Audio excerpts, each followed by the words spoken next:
श्री महाकाल, मैं श्री सुभद्रा कुंडली ज्ञान से आप सभी का बहुत बहुत स्वागत करती हूँ। आज हम लोग जो चर्चा कर रहे हैं वो करेंगे कि सोया हुआ भाग्य, यानी कि जो भाव सोए हुए हैं, आपका भाग्य भी समझो उसमें इसके साथ सो जाता है, तो उनको कैसे जागृत करना है।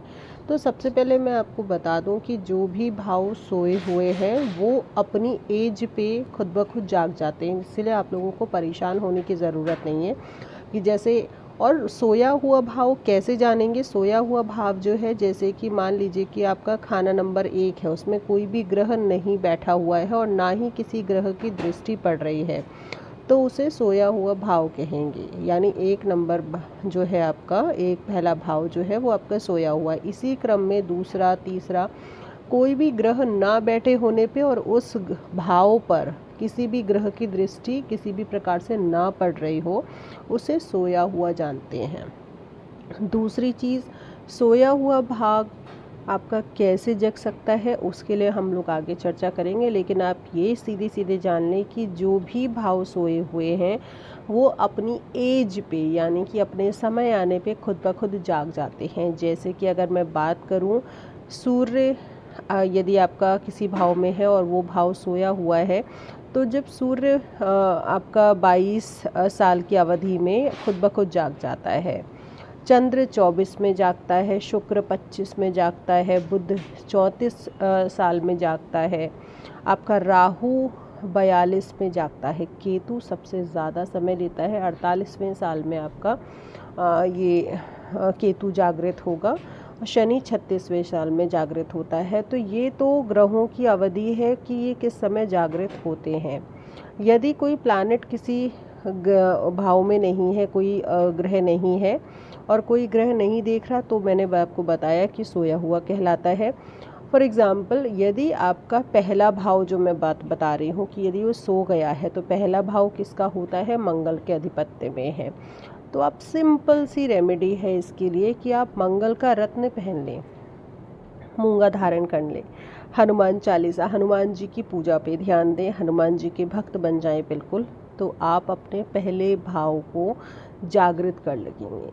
आप एक्सरसाइज शुरू करें। मंगल जो है वो आपके फिटनेस का प्रतीक है ना। मंत्र जो भी हैं मंगल से रिलेटेड जो भी हैं, आप उनको, उनका अनुसरण, उनका मंत्र जाप करने लगें, तो आपका पहला भाव जो है वो जागृत हो जाएगा। इसी क्रम में जैसे दूसरा भाव जो है वो चंद्रमा से रिलेटेड है, तो आप चंद्रमा की रेमेडीज़ करिए। आप ये देख लीजिए कि आपकी कुंडली में कौन सा भाव में ग्रह नहीं है और उस ग्रह पे किसी की दृष्टि है या नहीं है।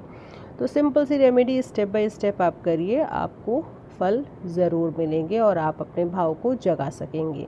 मैंने आपको पहले भाव में बताया मंगल, दूसरा जैसे चंद्र है, तीसरा बुध है, चौथा फिर से चंद्र के लिए है, पंचम भाव सूर्य का होता है, षष्ठम के लिए आपको राहु को जागृत करना है। जी हाँ, षष्ठम में जब भी रहेंगे तो आपको राहु का पूजन अर्चन करना है, तभी आपकी रोग, ऋण, रिपु, नौकरी, ये सब जो छठे भाव से जाने जाते हैं, तभी आप उसको जागृत कर पाएंगे।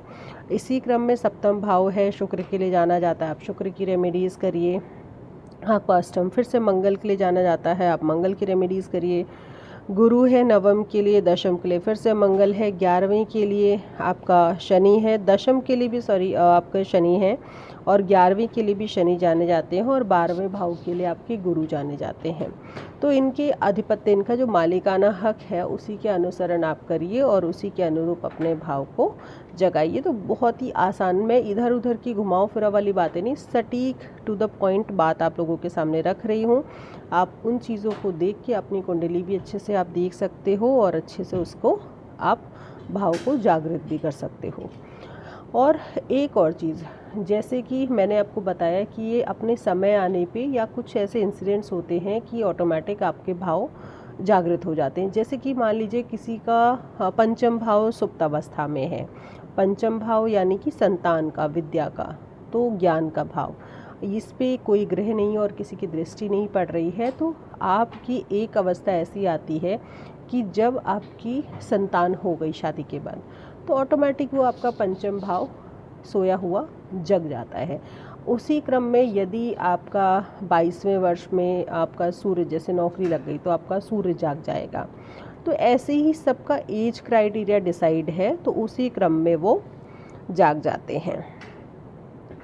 और आप इन सब का अनुसरण, इन सब की रेमेडीज़ करिए और जिससे आपको बेनिफिट ज़रूर होगा। जय श्री महाकाल।